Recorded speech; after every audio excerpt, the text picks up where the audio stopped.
My name is Rodney Shortridge, RODNEY SHORTRIDGE. I am the founder and lead investigator of Black Diamond Paranormal Society. On June 26, 2010, we investigated the Major Graham mansion located in Fort Chiswell, Virginia. On this investigation, I was teamed up with Matt O'Quinn.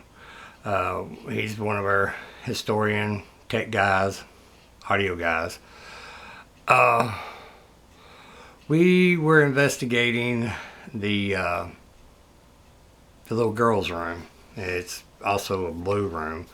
It's a room that back in the 1800s during the Civil War they used as a school for the kids because they couldn't go to school with the war going on. Well, while we was there, we'd been in the mansion for I'd say at least hour and a half. And while we were sitting in the room with our lights off, we had a plasma ball in the room to try to draw in any kind of energy.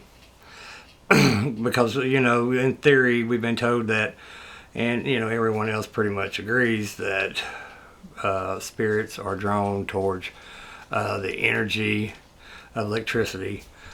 And there have been reports of seeing a little girl there, shadows, and so forth. Well, while we were in there, we'd done some EVP work and hadn't got anything. We had a K2 meter, which, it measures electromagnetic fields. Didn't get anything there, so me and Matt were just sitting there, just looking around, just, being quiet and listening. When all of a sudden there was like this kind of a whitish orb light.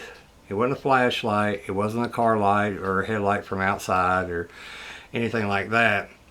And there was another team that was in the room over from us that were watching the monitors. And we actually had our camera set up in the room. Well, we watched this light kind of go around the middle of the room, up the wall, and then just disappear. Well, we got up and, looked around because I asked Matt, I'm like, did you see that?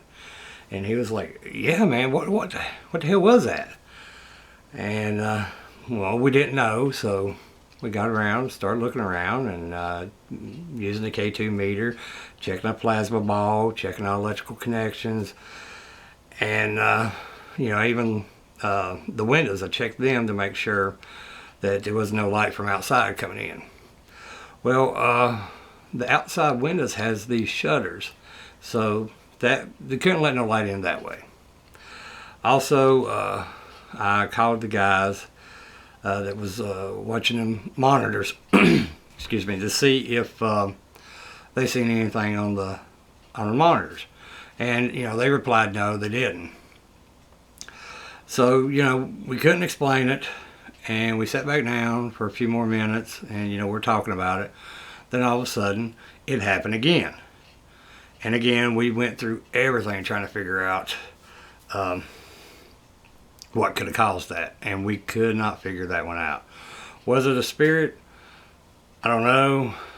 It didn't register on none of our meters. We wasn't able to get it on camera, but it was just something that me and Matt experienced together. Now, further down the hall, there's a room that's called the bride's room, where supposedly a medium had told them, told the owners that that she picked up a woman that was supposed to be getting married, and also there've been reports of people seeing her in the windows as they drive by, because there's a road that goes by the house.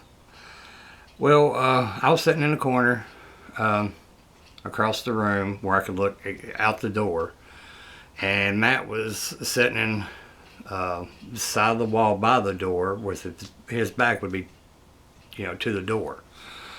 And while we're sitting there again, we went through our K2 readings. We tried to, see if we picked up anything, anything strange, cold spot, so forth. Nothing was going on. And by the light of the monitor that was down the hall in the closed room coming out under the door, you know, there was a faint light in the hallway. And I noticed this dark shadow walk right by the door. And I told Matt, he got up to look to see if anybody was there. And of course, you know, he didn't see anybody, but he did say he felt like something was there, you know, the cold, kind of like a cold chill. Later at night, actually early that morning, it's probably around 3:30, we was in a part of the property that has a barn, big general store, but we was in a general store. And I was asking, you know, questions as far as EVPs. And by this time, one of the owners, he has a paranormal group that kind of, you know, organize other groups to come in to do investigations. And he was with us. So it was me, him, and Matt. And I was asking questions and, you know, telling them that I was from Tazewell County. And, you know, in your time, in the 1800s, you may know it as Jeffersonville. All of a sudden, we heard a growl, a loud. It was loud because all three of us heard it, and I was kind of towards the barn door. As soon as you walk in, Nick was over by the counter. Matt was all the way on the other end of the barn, so there's a good probably 10, 15 foot that was separating all three of us. And, you know, the growl was, it was pretty loud. And I asked them, did they hear it? Of course, you know, each one of them said yes. And as soon as I heard it, I thought maybe a dog or, you know, a fox or, you know, possum, something. So while they were searching inside the barn, or general store, I went around to check the outside to see if it was anything outside. And out in the field, probably about, I'd say a good 500, 600, 700 yards, there were some cows to the right. But the problem was, I never heard a damn cow growl. So we went back in, and they couldn't find anything inside the general store. And, you know, I started asking some more questions again. Well, I can't remember exactly what I asked, but I did ask it, you know, could it growl again? We didn't hear anything at that time, but I kept talking. And then you heard a faint growl. It was more of a, not as loud as the first one.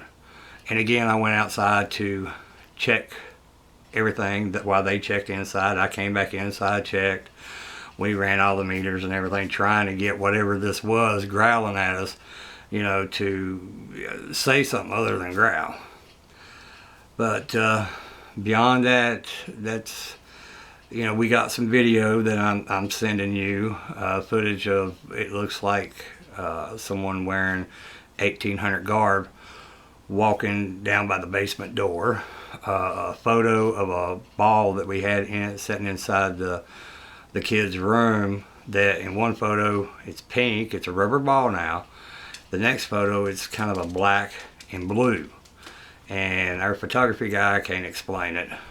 And there's a lot of things going on there. Very interesting, fascinating place. Love it. We're going to go back again in, I think, November or December to investigate it again. I'll be sending you, I'm working on another one for you, Troy, for the Pocahontas Cemetery in Pocahontas, Virginia. And as soon as I get done with that, I'll send it to you. If you have any questions, let me know. I hope all the information I'm sending you is efficient. If you need anything else, bud, just give us a yell. Thanks a lot, bud.